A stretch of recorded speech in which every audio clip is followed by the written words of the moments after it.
வணக்கம். திகம்பரா திகம்பரா ஸ்ரீபாத வல்லப திகம்பரா. ஸ்ரீ குரு சரித்திரம் அத்தியாயம் 4.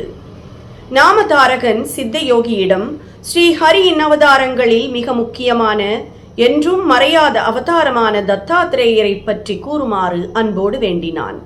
முன்பு 4 யுகங்கள் முடிந்த பிறகு உலகமே நீரால் சூழ்ந்து கொண்டிருக்கையில் அதில் ஸ்ரீஹரி உதித்தார். அவர் தொப்புளில் இருந்து பிரம்மா உதித்து 4 வேதங்களை 4 முகங்களாக பெற்று ஸ்ரீஹரியின் கட்டளை கிணங்க உலகின் பிராணிகளை படைக்க வேண்டி முதலில் தன் மனோபலத்துடன் மரீசி, அத்ரி, அங்கரீச, புலஸ்திய, புலக, கிரது, வசிஷ்டர் ஆகிய 7 பேரை உண்டாக்கினார். பிறகு தன் இடது பக்கமிருந்து சதரூபம் என்ற பெண்ணையும் வலது பக்கமிருந்து சுவையம்பு என்ற மனிதனையும் உண்டாக்கினார். அவர்களுக்கு தேவகதி என்ற ஒரு பெண் பிறந்தாள். இந்த தேவகதியை கர்தமர் என்ற பிரஜாபதிக்கு கொடுத்து கல்யாணம் செய்தார். அவர்களுக்கு 9 பெண் சிசுக்கள் பிறந்தார்கள். அவர்களில் ஒருவரான அனுசுயாவை அத்திரி மகிழ்ச்சி கல்யாணம் செய்து கொண்டார். இந்த அனுசுயா தேவி மிக்க பதிவிரதையாக வாழ்ந்தார். அவளின் பதிவிரத பிரபாவத்திற்கு கடினமான மலைகள், பூமியின் கற்கள் அவளின் கால்கள் கீழே மிக மென்மையாகின. சூரிய பகவான் மற்றும் அக்னியும் அவளிடம் தங்களின் வெப்பத்தை தணித்து குளிராக இருந்தார்கள். காற்றானது தன் வேகத்தை குறைத்துக் கொண்டு மெல்ல வீசலாயிற்று. இதை பார்த்த தேவர்கள் அவளுடைய பதிவிரதா மகிமையினால் தங்களுக்கு ஏதேனும் கேடு விளையுமோ என்று பயந்து பிரம்மா, விஷ்ணு, ஈசனிடம் சென்று அத்திரி மனைவியான அனுசுயா தேவியின் பதிவிரதா மகிமையை நீங்கள் ஏதேனும் செய்து பங்கம் செய்ய வேண்டும். ஏனென்றால் சூரியன், அக்னி, வாயு இவர்களெல்லாம் அவளின் மகிமைக்கு பயந்து தங்களின் தன்மையை குறைத்துக் கொண்டு செல்கிறார்கள். அதே போல நாங்களும் அந்த அம்மையாருக்கு பணிவிடை செய்ய நேரிடுமோ என்று தயக்கமாக இருக்கிறது என்று வேண்டினார்கள். இதை கேட்ட மும்மூர்த்திகள், அவ்வளவு பெரிய பதிவிரதையா? நாங்கள் சென்று அவளின் பதிவிரத மகிமையை பங்கம் செய்ய முயற்சிப்போம் என்று கூறி முனிவர்களாக மாறு வேடத்தில் அத்திரி மகரிஷி அனுஷ்டானத்திற்கு நதிக்கரைக்கு சென்ற சமயம் அங்கு விருந்தினர்களாக சென்று, அம்மா, நாங்கள் பசியுடன் உங்கள் ஆசிரமத்திற்கு வந்திருக்கின்றோம், எங்களுக்கு அன்னமிடுங்கள் என்று கேட்டார்கள். விருந்தினர்களை தெய்வமாக நினைக்கும் அந்த அம்மையார் அவர்களை உள்ளே அழைத்து வணங்கி பாத பூஜை செய்து சந்தனம் பூக்களால் பூஜை செய்து தகுந்த ஆசனத்தில் அமரச் செய்து, ஐயா, நீங்கள் அனுஷ்டானம் செய்து கொள்ளுங்கள், அதற்குள் நதிக்கரைக்கு சென்ற மகிழ்ச்சி வந்து விடுவார், எல்லோருமாக சேர்ந்து உணவு உட்கொள்ளலாம் என்றாள். அவர்களோ, மகிழ்ச்சி வரும் வரை காத்திருக்க முடியாது, எங்களுக்கு உடனே அன்னமிடுங்கள், இல்லை என்றால் நாங்கள் சென்று விடுவோம் என்றார்கள்.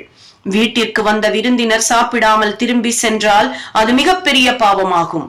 ஆகையால் மனதிலேயே தன் பதியை வணங்கி அவர்களிடம் அப்படியே ஆகட்டும், உங்களுக்கு அன்னமிடுகிறேன் என்று கூறி அவர்களுக்கு இலைகளை போட்டு உள்ளே சென்றாள். அதே நேரத்தில் அம்மூவரும், அம்மா, எங்களுக்கு ஒரு நியமம் உள்ளது, தாங்கள் தங்களின் உடைகளை அவிழ்த்து நிர்வாணமாக எங்களுக்கு அன்னமிட்டால் தான் அதை சாப்பிடுவோம், இல்லை என்றால் நாங்கள் சாப்பிடாமல் சென்று விடுவோம் என்றார்கள். இதை கேட்ட அனுசுயா அவர்களை பார்த்து, இப்படி கூறும் இவர்கள் சாமானியமானவர்கள் அல்லர், தெய்வீக புருஷர்களாக தான் இருக்க வேண்டும். இவர்களுக்கு அன்னமிடாமல் போகவிட்டால் இத்தனை நாள் நான் அதிதிகளுக்கு தவறாமல் செய்யும் சேவை இன்றோடு வீணாக போய்விடும். பரபுருஷர்கள் முன் நிர்வாணமாக சென்றால் என் பதிவிரதம் போய்விடும். ஆகையால் இவர்களை என் பிள்ளைகளாக நினைத்து அன்னமிடுவேன் என்று நினைத்து அப்படியே செய்கிறேன் என்று கூறி உள்ளே சென்று மனதிலே அத்திரி பாதங்களுக்கு வணங்கி அந்த மூவர் தன் பிள்ளைகள் என்று நினைக்கையில் அவளின் பதிவிரதா மகிமையினால் அந்த மூவரும் பிறந்த குழந்தைகளாக மாறினார்கள். நிர்வாணமாக அவள் அந்த குழந்தைகளிடம் வந்ததும் அவளுக்கு தன் மார்பகங்களில் இருந்து பால் சுரப்பின. அவர்களை ஒவ்வொருவராக தன் மடியில் தூக்கி தாய்ப்பால் தந்தாள். அனுசுயாவின் பாக்கியம் என்னவென்று கூற முடியும்? உலகை உண்டாக்கும் பிரம்மா, உலகை ஆளும் விஷ்ணு, உலகை அழிக்கும் ஈசன் ஆகிய மும்மூர்த்திகளுக்கு பால் கொடுக்கும் பாக்கியம் கிடைத்ததே. மும்மூர்த்திகளும் தங்கள் வேலையை செய்து அலுத்து போனவர்கள் போல ஆனந்தமாக பாலை பருகினார்கள். தன் அகக்கண்ணில் பார்த்து அவர்கள் மூவரும் மும்மூர்த்திகள் என்று தெரிந்து கொண்டு அவர்களை தொட்டிலில், அதாவது ஊஞ்சல் இட்டு நடந்ததையே தாலாட்டாக பாடினாள். இதற்குள் தன் அனுஷ்டானம் தவம் முடிந்து அத்திரி முனிவர் ஆசிரமத்திற்கு வந்து அங்கு ஊஞ்சலில் இருக்கும் குழந்தைகளை பார்த்து நடந்ததென்ன என்று கேட்டார். அங்கு நடந்ததையெல்லாம் முனிவரிடம் கூறினாள் அனுசுயா. அத்திரி முனிவர் தன் யோக திருஷ்டியினால் அவர்கள் மும்மூர்த்திகள் என்று தெரிந்து கொண்டு அவர்களை வணங்கி இவ்வாறு துதிக்கலானார். ஹே பிரம்மா, நீங்கள் உலகில் பிராணிகளை உண்டாக்கி அலுத்து போய் தூங்க வேண்டும் என்று நினைத்து இங்கு வந்து தூங்குகிறீர்களா? ஓ பரம்பொருளான மகாவிஷ்ணு பிரபுவே, உலகை ஆளும் நீங்கள் எங்கள் ஆசிரமத்தில் வந்து ஊஞ்சலில் அமர்ந்து எங்களை மகிழ்விக்க நினைத்தீர்களா? ஒரே சக்தியாக உதித்து மும்மூர்த்திகளாக மாறி உலகின் பிராணிகளை தங்களில் லயித்துக் கொள்ளும் ஈசனே, நீங்களும் இங்கு வந்து எங்களின் அதிதி சத்காரத்தை பெற்று எங்களை மகிழ்விக்க வந்தது நாங்கள் செய்த பாக்கியம் அல்லவா? உங்களுக்காக தவம் செய்யும் எல்லோரையும் விட்டுவிட்டு எதுவும் கேட்காமல் இருக்கும் எங்களுக்கு தங்களின் தரிசன பாக்கியம் கிடைக்கப் பெற்றதற்கு என்ன புண்ணியம் செய்தோம் என்றார். இதை கேட்ட மும்மூர்த்திகள் பாலகர்கள் ரூபங்களை விட்டு நிஜ ரூபங்களுடன் அவர்கள் முன் தோன்றி, உங்கள் மனைவி மகா சாத்வி அனுசுயா மாதாவின் பதிவிரதா மகிமையை சோதிக்க வேண்டும் என்று வந்து அவளின் பதிவிரதா மகிமையினால் நாங்கள் பாலகர்களாக மாறி அவளின் அமுதமான பாலை பருகி ஆனந்தம் அடைந்தோம்.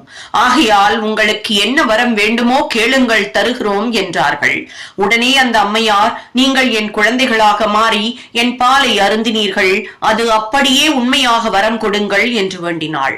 அப்பொழுது மும்மூர்த்திகள், ஆஹா, இந்த அம்மையார் உலகின் நலம் வேண்டி அற்புதமான வரம் கேட்டாள் என்று நினைத்து, தாயே அப்படியே ஆகட்டும் என்று கூறி பிரம்மா தன் அம்சமான சந்திரன் என்ற குழந்தையையும், மகாவிஷ்ணு தத்தர் என்ற குழந்தையையும், பரமசிவன் துருவாசர் என்ற குழந்தையையும் கொடுத்து, நாங்கள் இவர்களை உங்களுக்கு தத்தமாக்குகிறோம் என்று கூறி ஆசிர்வதித்து சென்றார்கள். சில நாட்களுக்கு பிறகு பிரம்மாவின் அம்சமான சந்திரனும் பரமசிவனின் அம்சமான துர்வாசரும் தங்களின் அம்சங்களை தத்தாத்ரேயரிடம் லயம் செய்து சென்று விட்டார்கள்.